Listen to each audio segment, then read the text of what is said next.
I'll invite Tiffany Striever to come up for the last talk of the session, Roadmap from a Community Hospital to a Level 1 Trauma Center.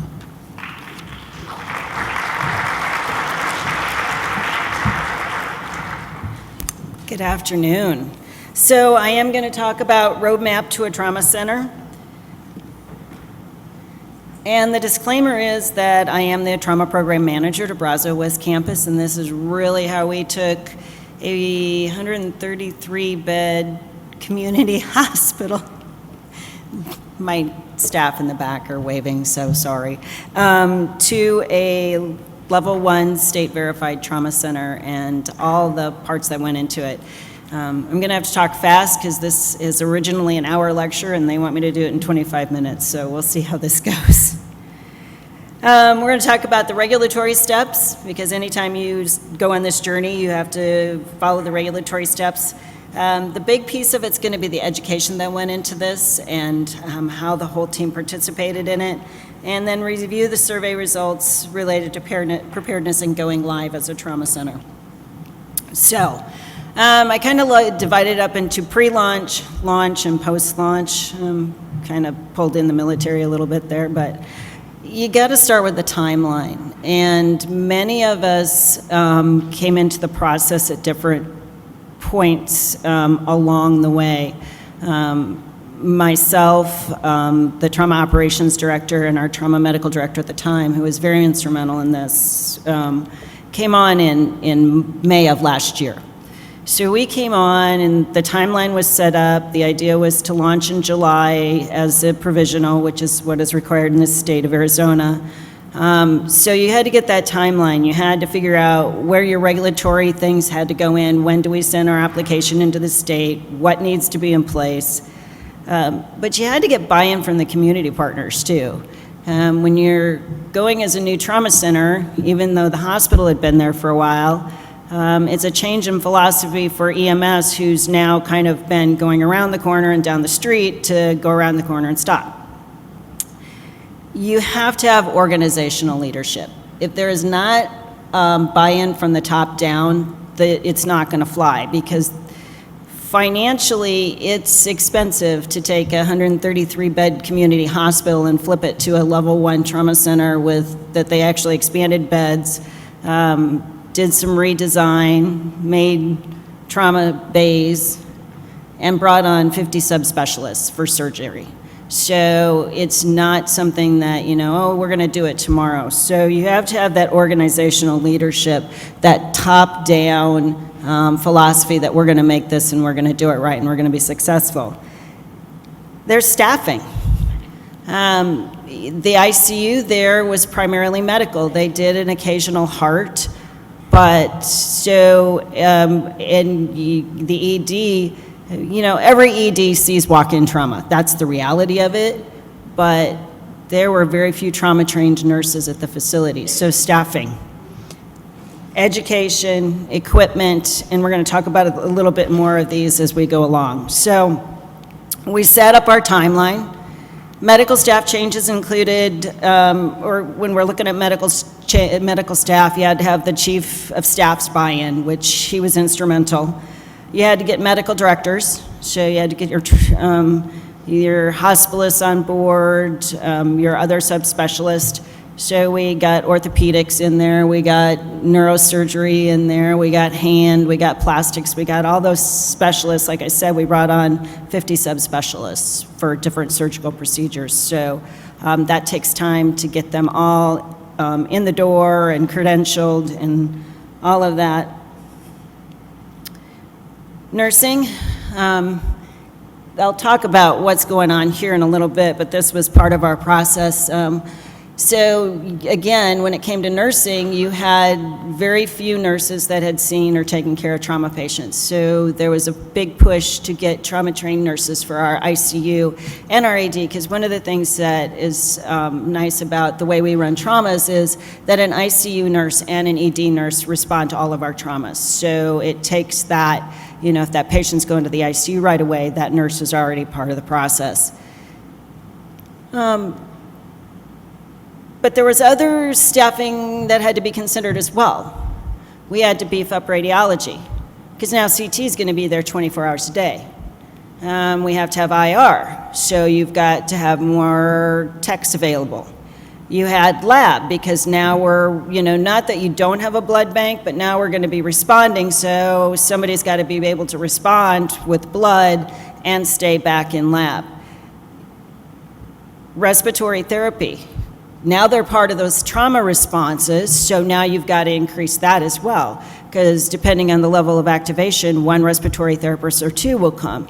You also are going to have the potential that you're going to have much sicker, prolonged ventilated patients in the ICU, because we know that some of our trauma patients are extremely sick and stay vented for a while, or especially with our polytrauma, so they as well. So it was not just nursing and medical staff that had to beef up, it was everybody across the continuum, even down to adding more EVS, because we've added a whole another unit in-house, so we've added more beds there. We've got trauma rooms, we've added 2 extra ORs built specifically for trauma. So you've got, you think you know it all, and then you're like, oh, crud, we don't have enough EVS staff to clean the rooms and turn over the rooms, so we've got to add that as well. So there's many, many different staffing matrices that were used, and they estimated what the core staffing would be, and moved along, and were able to secure all those ancillary staff that was required. Whoops. Trauma team. You got to add a trauma team, so you've got to add our medical director, Dr. O'Neill. Trauma surgeons. They brought on our trauma team. They also brought on trauma mid-levels, so we actually, since we are not a residency program, we actually function with a trauma surgeon and a trauma mid-level in-house 24/7. So our mid-levels are either MPs or PAs, and they work very closely together and are a great part of the team. They hire a trauma program manager, which is clearly me, and so like I said, I came on in May of last year, and was part of the process pretty much from the beginning. And then administrative staff, we have a trauma admin, we have registrars, we now have an injury prevention and PI nurse. So you start adding pieces and parts as you go through the process, and based on what the regulatory agency says. So we know that for every 500 to 750 trauma patients, you have to have a registrar, so we actually have 2 now. If you're a level 1 or 2, you have to have an injury prevention coordinator. So it was not just adding the basic components of your surgeons and your trauma program manager, but all the other pieces that go in with it. The biggest piece to this, other than making sure that when the college came out to verify us that we had all of our I's dotted and T's crossed, was the educational component. It was a small community hospital, and so the education that went into this was huge. The first part we started off with an 8-hour basic trauma orientation, and then each week for 6 weeks on every Friday, we did 4 hours of lecture specific to an area. So 4 hours of trauma-related lectures for ED, 4 hours of trauma-related lectures for ICU, because clearly the care of the trauma patient in the ED is dramatically different than that for the trauma patient in the ICU. Now, some of the topics were the same. A lot of it involved policy, which we'll talk about in a minute. We did 4 hours of education for the floor. So the educational lectures, and then we were lucky in that we have a website where we can archive all of these lectures. Not only were they able to come to these lectures in person, but they were able also to view them online. And actually, we have over 110 trauma lectures on that website, and it's accessible to everybody at any point from wherever, and we continue to simulcast weekly an hour lecture. We did, so we followed up the 7 weeks of lecture with 2 weeks of hands-on. The lead PA and I split shifts because it was pretty intense. We did like I said, 2 full weeks from basically 5 in the morning till 7 at night doing hands-on. And the way we set it up was on Monday from 5 to 7, the floor could come in.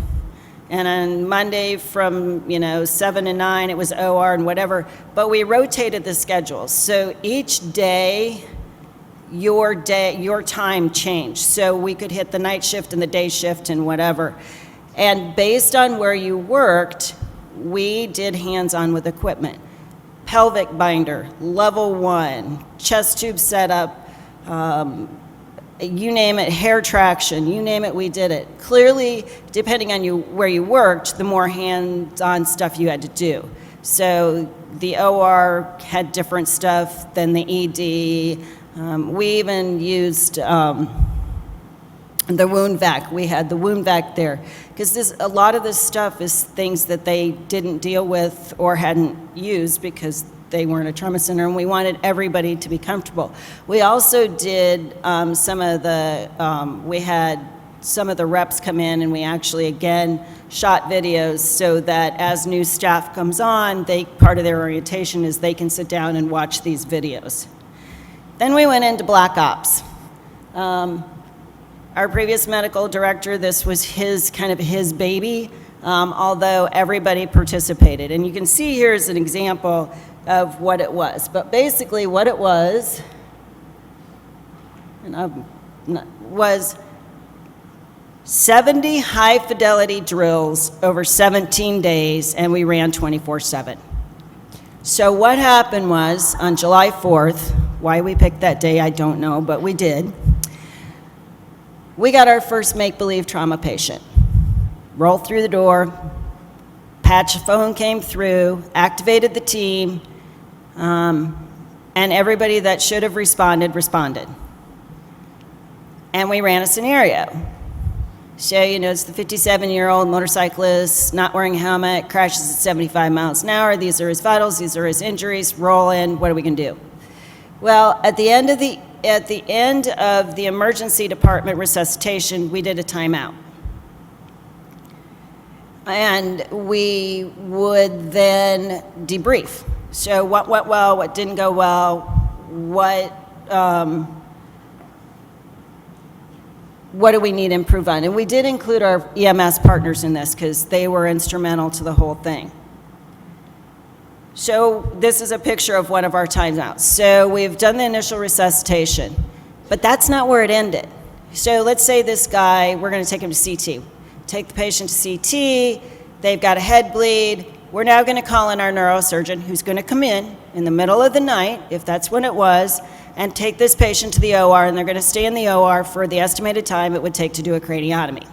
Then the patient was moved to the ICU, if that's where they needed to go, and they would stay in the ICU for X number of days, and then the floor and whatever. We actually put, not live patients, we got 30 blow-up dolls, and we put them in beds, in physical beds in the hospital, in the ICU, on the floor, whatever, and they were staffed. So your assignment for that day may be 2 plastic mannequins. But each day, the surgeons made rounds, they had checkout rounds, and part of it was that we were still getting traumas in. We were getting sometimes 2 at a time, but also part of my role was to pick up the phone and call the ICU and say, who's taking care of bed, whatever. Oh, by the way, your ICP is now 35, what are you gonna do? And hang up. So what are they gonna do? Well, they're gonna hopefully call the neurosurgeon, triage what needs to be done, and whatever. So everybody participated. We stressed the whole idea was to stress the entire system, to see what additional equipment we needed, what policies needed to be changed. And every day we would have a meeting at 9 o'clock in the morning, and everybody was there from leadership down. I mean, our CEO was there at 3/4 of these meetings, and there was a punch list that started out with a couple hundred items, and by the time we went live, it was pretty short.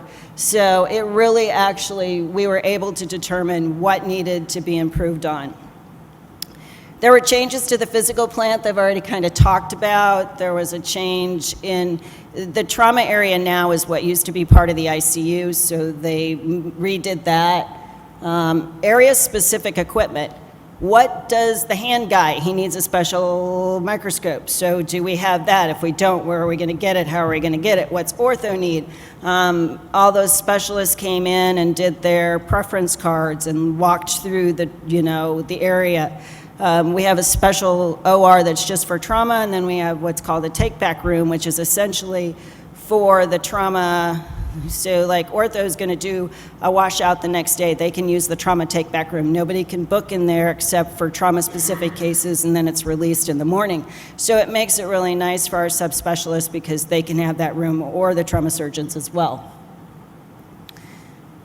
Lots of work was done with policy because there were no policies in place, and it's amazing how many policies you realize you have to have. What's the OB policy going to be? What's the pediatric policy going to be? What's the diversion policy going to be?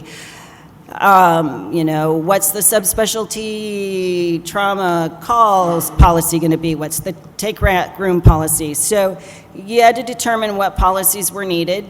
You had to develop those, and they had to be evidence-based if at all possible, then go through committee, and then you had to do education. So part of each one of those lectures included specific policies.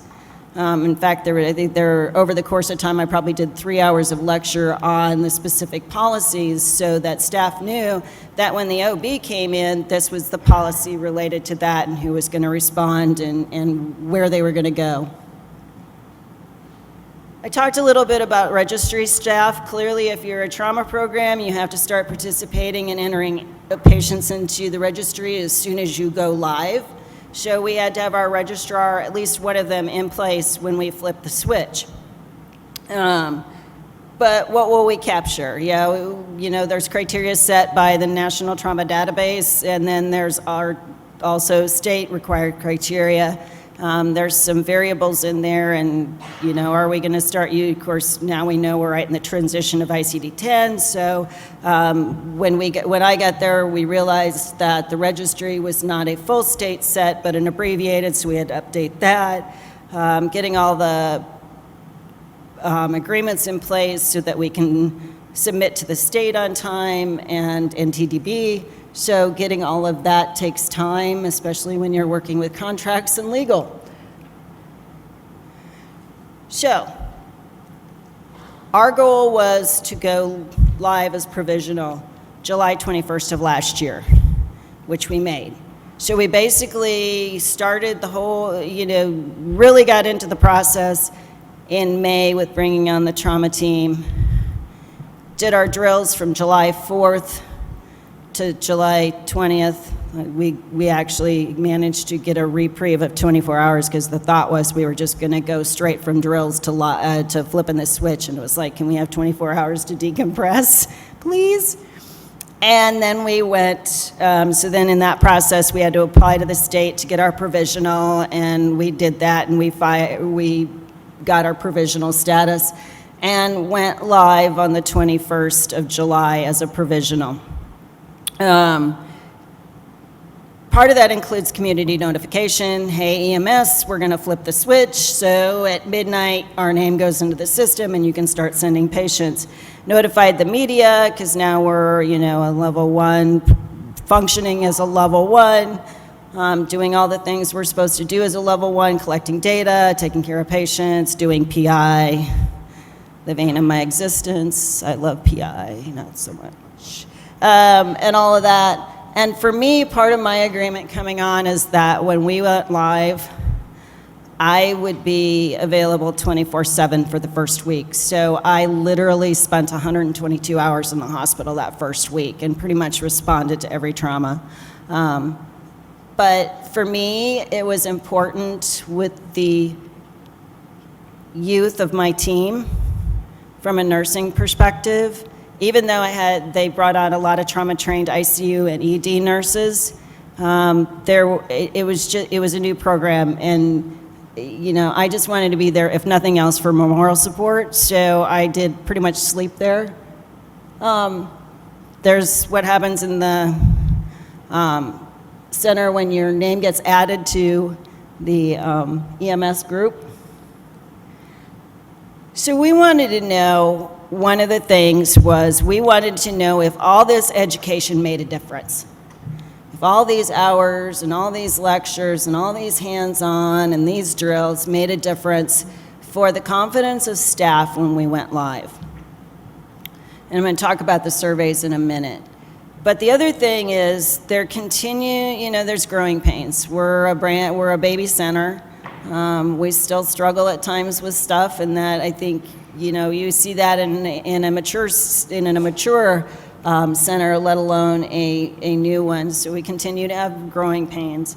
Continued education. Education didn't stop just because, now we're, provisional and we're doing all that thing. Like I said, we continue to do the lectures every week and have the lectures available online.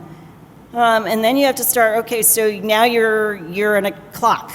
Because once you go provisional, you have to have the college come out in 12 to 18 months. So now we're like, okay, well, 12 months from July means we're going under the orange book, so let's do it at 11 months so we can go under the green book.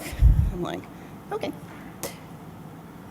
But I really want to talk about that educational. So we, if you look at it, they asked, we had 20, they actually sent, we did a Survey Monkey for the entire institution. But from the nursing you can see that we had 23 nurses responded, and where it's divided up. So we did actually have a pretty good response. We actually had over 10% of the hospital respond to the surveys. We continue to do the TNCC and the simulcast and the hands-on were part of that survey. And basically what the outcome was, it was successful. They felt that communication improved. They felt that location of critical items was improved, and that almost 37% thought the whole process was extremely useful. So I think that in of itself was important. It gave the staff confidence that they knew what they were going to do. So you always have roadblocks when you're starting a trauma center. Finances are always up, you're always fighting the dollar. You're fighting delays. Oh, well, yeah, we ordered that piece of equipment, and, well, they said it was going to be here on Friday, but it's not going to be here for 2 weeks. So what are you going to do in the meantime? Are you going to can you borrow from, a sister facility? Can you rent one? Those are things that you don't anticipate, but I think that's where your timeline is important, because you kind of build in for those, oh my gosh, it's not going to be here moments. And buy-in or not. Some people work in a community hospital for a reason. They want to work in a community hospital. And when you come in and say you're going to make it a trauma center, they're like, yeah, I don't think I want to work in a trauma center, but I want to work here. And kind of you run into some of that, I'm not going to do that education, because if I don't do that education, then it won't happen. Well, the train is leaving the station, with or without you. And watching that transition in people's mind, thought process was good. And, you're going to lose a few, but the buy-in has been amazing. And we actually went for our verification visit in June of this year, 11 months, just over 11 months after flipping the switch as provisional, and was verified with no critical deficiencies, which was pretty doggone amazing. Great team we worked with.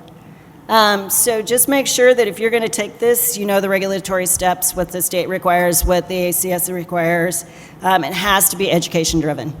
And that is for physicians, nursing, respiratory, whoever. And you make sure you have a vision and a goal together.